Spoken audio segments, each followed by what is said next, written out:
श्री स्वामी समर्थ. हर हर महादेव. आजच्या व्हिडिओमध्ये आपण कुंदकेश्वर महादेवाचे उपाय पाहणार आहोत. कुंदकेश्वर महादेवाचे उपाय केल्याने कोणताही मोठा आजार असू द्या तो पूर्णपणे कमी होतो. एवढी शक्ती या कुंदकेश्वर महादेवाच्या उपायांमध्ये आहे. त्यामुळे व्हिडिओ स्किप न करता शेवटपर्यंत नक्की पहा. चॅनलला नवीन असाल तर आपल्या स्वामी संदेश वास्तू टिप्स या चॅनलला सबस्क्राइब करा. तर पहिला नंबर, जर एखादा व्यक्ती औषध खात नसेल आणि औषध खाऊनही त्याला फरक पडत नसेल तर त्या व्यक्तीने औषध खाण्याच्या अगोदर कुंदकेश्वर महादेवांना स्मरण करावे व विनंती करावी की हे बाबा, मी जे काही गोळ्या खात आहे त्याचा असर मला होऊ दे आणि त्यानंतर त्या गोळ्या तुम्ही खाव्यात. असं केल्याने त्या गोळ्यांचा असर तुमच्या शरीरावर चांगला पडतो व तब्येत सुधारण्यास सुरुवात होते. नंबर 2, जर एखादा व्यक्ती डॉक्टरांकडे आजार निदान करण्यासाठी तपासणीसाठी जाणार असेल किंवा ऑपरेशनसाठी जाणार असेल तर त्या व्यक्तीच्या मनामध्ये जर भीती वाटत असेल की आपल्याला कोणता तरी मोठा आजार होईल तर त्या व्यक्तीने जाण्याच्या अगोदर कुंदकेश्वर महादेवाचे नामस्मरण करावे.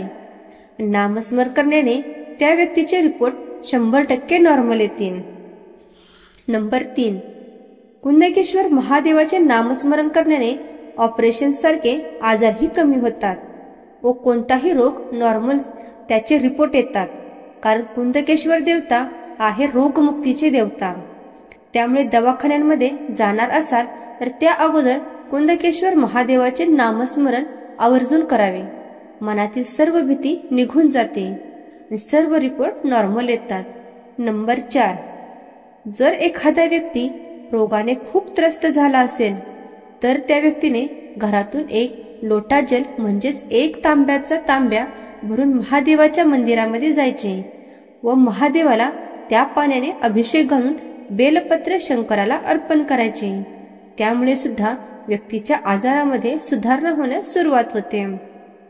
नंबर 5, महादेवाच्या पिंडीवर जेव्हा अभिषेक करणार आहात त्यावेळेस कुंदकेश्वर महादेवाचे नाव घ्यायचे व जे बेलपत्र आहे ते बेलपत्र महादेवाच्या पिंडीवर अर्पण करावे.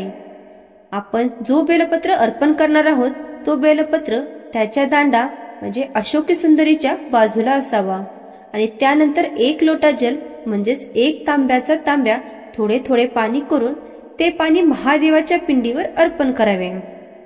आणि तुमच्या मनामध्ये ज्या काही मनोकामना आहेत त्या भगवान म्हणजेच भोले शंकराला सांगाव्यात आणि त्यानंतर जे आपण जल अर्पण केले आहे ते पाणी जलपात्राच्या उजव्या बाजूला जेव्हा पडणार आहे त्यातील थोडे पाणी आपण एखाद्या भांड्यामध्ये घ्यावे व ते 1 घोट जो रोगी आहे त्या रोगीला 1 घोट पाणी पिण्यासाठी द्यावे. त्यामुळे त्या व्यक्तीला आजारपण हळूहळू कमी होईल. नंबर 6, जर एखाद्या व्यक्तीच्या पोटामध्ये खूपच दुखत असेल तर कुंदकेश्वर महादेवाचे उपाय करायचा आहे. तुमच्या किचन रूम मध्ये ज्या ठिकाणी पाणी ठेवतो किंवा बाटली ठेवतो म्हणजे ज्या ठिकाणी पाण्याचा स्तोत्र आहे तेथे थांबून कुंदकेश्वर महादेवाचे स्मरण करा. कुंदकेश्वर महादेवाचे कमीत कमी 7 वेळा तरी नाव घ्या आणि त्यानंतर महादेवालाही स्मरण करून हे पाणी ज्या व्यक्तीच्या पोटामध्ये दुखत आहे त्या व्यक्तीला पिण्यासाठी द्यावे. 10 ते 15 मिनिटांमध्येच त्या व्यक्तीला पोटदुखीचा त्रास कमी होण्यास सुरुवात होते. नंबर 7, कोणत्याही व्यक्तीला किडनी, लिव्हर, कॅन्सर, सोयासिस, त्वचारोग किंवा एखादा मोठा जर आजार असेल तर त्या व्यक्तीने रोज महादेवाच्या मंदिरामध्ये जाऊन शिवलिंगावरती 1 लोटा जल कुंदकेश्वर महादेवाचे नाव घेऊन समर्पित करल्याने जलधारा जर महादेवाच्या पिंडीवरती सतत ठेवली तर त्या व्यक्तीला सर्व रोग निघून जातील. नंबर 8, कुंडलीतील ग्रहदोष दूर करण्यासाठी सोमवारी कोणत्याही शिव मंदिरात जाऊन शिवलिंगावर कुंदकेश्वर महादेवाचे नाव घेऊन कच्चे दूध अर्पण करावे. हे 5 ते 7 सोमवारी करा. कुंडलीतील ग्रहदोष दूर होतात. नंबर 9, जर एखाद्या व्यक्तीच्या आयुष्यात पैशांची समस्या येत असेल तर त्याने प्रत्येक सोमवारी महादेवाच्या मंदिरात जाऊन शिवलिंगावर दुधात पाणी मिसळून तयार पण करावे आणि एवढेच नाही तर रुद्राच्या माळाने ओम सोमेश्वराय नमः 108 वेळा जप करा व तुमचे सर्व संकट दूर होतील व घरामध्ये पैशाचाही ओघ येईल व कुंदकेश्वर महादेवाचेही 108 वेळा जप करावा। तर अशा प्रकारे आपण कुंदकेश्वर महादेवाचे नामस्मरण केले व त्यांचे उपाय केले तर तुम्हाला खूप फळ मिळणार आहे। तुम्हाला हा माझा व्हिडिओ कसा वाटला कमेंट करून मला नक्की सांगा। चॅनलवर जर नवीन असाल तर आपल्या चॅनलला सबस्क्राईब करा।